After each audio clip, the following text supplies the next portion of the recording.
Hello，大家好，我是山小月。这周日就是纽约马拉松了。作为从2016年到今年共9次，无论是以跑者的身份还是义工身份参加纽马的纽马钉子户，我想在这期视频里给大家分享纽约马拉松的赛道策略。我之前也拍过3小时的纽约赛道真全程视频，大家想要了解赛道具体位置的信息的，我推荐去看那期视频。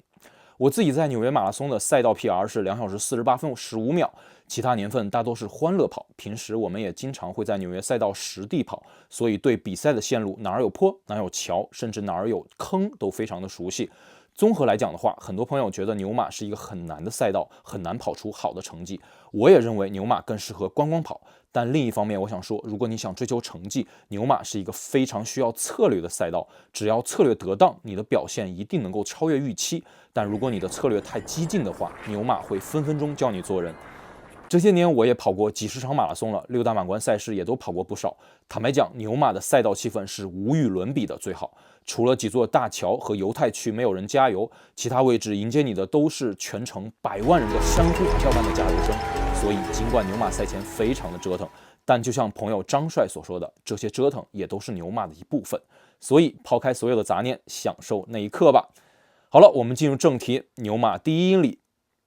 纽马的第1英里就会是一段又长又陡的上坡，这段上坡总共要爬约45米吧。这段上坡的尽头会是整个纽马赛道的最高点，心理上你就需要告诉自己，之后的赛道就尽是下坡了。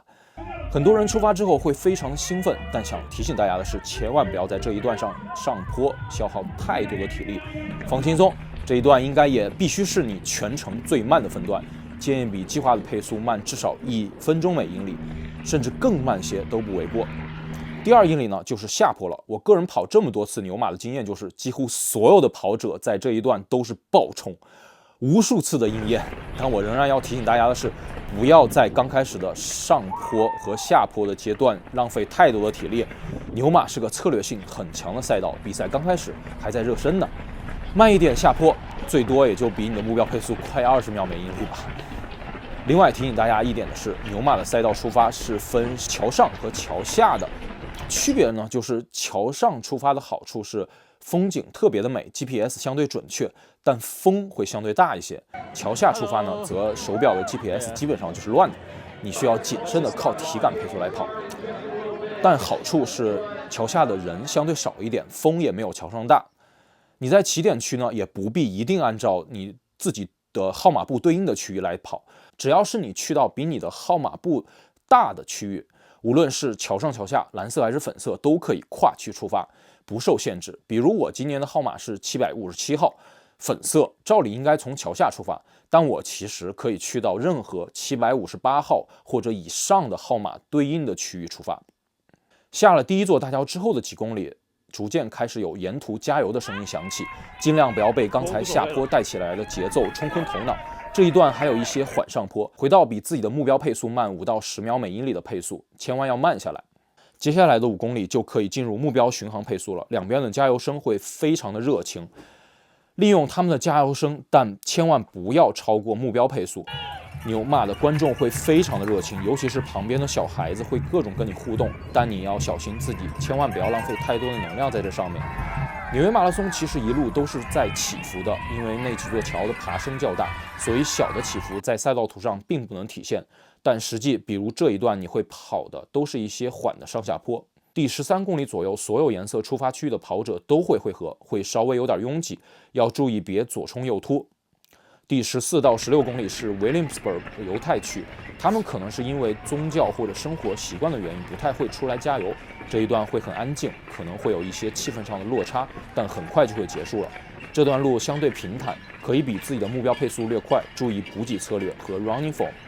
半程之前的19公里左右，布鲁克林的著名跑步圣地 McCarran Park 旁有官方的 CIS 胶提供，大家不要错过了，因为只有2个点有胶，下一次就在28到29公里了。然后就是半程点了。纽马的半程呢是在 Pulaski 桥上，这时候由于上坡你会相对的更疲惫，想到还有更难的下一半要跑，你可能会稍微有点沮丧，但千万别慌，纽马的后半程虽然难，但有太多值得去追寻的美好了。首先就是23公里左右的华人第1大加油点，这个地方相当的出土，我们纽约的几大华人跑团都会在这里提供各种的服务，尽量的靠左跑，会有专业的摄影师为你留下赛道的风采。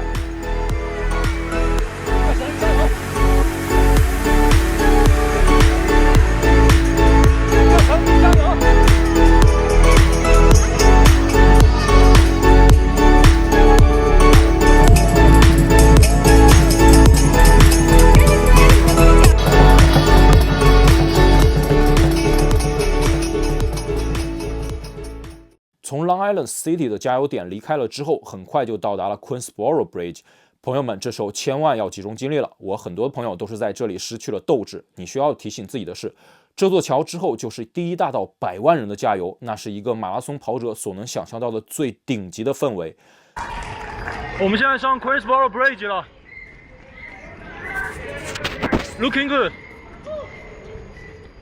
这之前的一切安静，反而是一次难得的内心世界碰撞的机会。告诉自己你可以的，有上坡，接下来就有下坡，别着急超人，调整呼吸和节奏。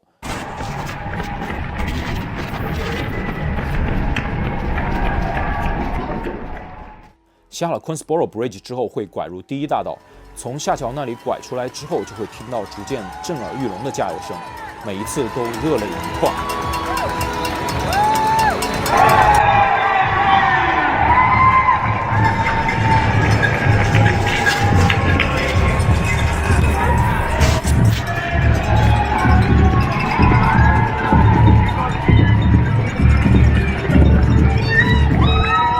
大道有接近5公里长，从60节一直到127节，可以以每10条节为一组，提醒自己的配速和跑姿，因为这一段实际上是有起伏的，不像官方赛道图那样平整。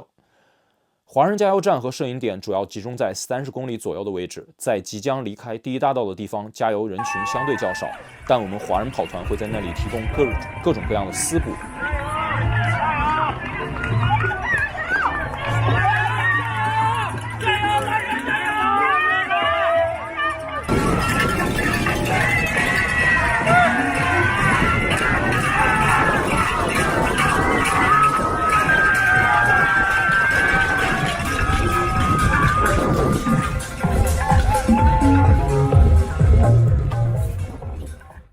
接下来就是 Bronx 了，这一段是我个人认为最容易失去斗志的，因为加油的人群远没有曼哈顿那么多，有不少的转弯需要注意，街道也相对较为破旧。需要提醒自己的是，还剩下最后10公里，所有的训练都是为此而准备的，保持专注吧。从 Bronx 回到曼哈顿之后，就只剩下8公里的征程了。在37公里长达1英里的长上坡来临之前，我给大家的建议是，能提速就稍微提点速。明知山有虎，偏向虎山行，不要害怕提前崩掉。如果此时在精神上没有与第5大道的长上坡搏斗的决心，那么到时候即使坡上没有掉速太多，最后的中央公园也没有办法跑得精彩。30公里左右会小绕一个公园，那里左侧会有华人百骏跑团举着“加油”2个大字，非常的明显。每次我跑到那里时都有极大的鼓舞，今年他们也会在那里有加油点。然后就是臭名昭著的第5大道110阶到90阶的长上坡了。这段刚开始的右手侧会有华人蓝山跑团的官方水站，一整个水站都是华人朋友，熟悉的中文加油声此起彼伏，你会得到极大的鼓舞。我们也有专业的摄影师在这里严阵以待。这段上坡掉速太正常了，但跑完这段就只剩下4公里可以跑了，甚至会有一些小失落呢。好了，这个上坡总算是结束了。进入中央公园之前有一个大的显示牌，在你到达之前可以看到你的亲友为你写下的加油祝福等。然后接下来1-2公里也许可以成为你全程最快的分段，如果你前面合理分配体力的话。40公里之前甚至有一段非常陡峭的下坡，叫 Catskill 猫山，我们平常通常是反方向的上坡跑。这段结束后呢，会有一段小上坡，直到短暂的离开中央公园，去到外围的 Central Park South。最后的1公里呢，大部分其实是缓上坡了，但也不那么重要了。加油声响彻耳畔，尽情享受吧。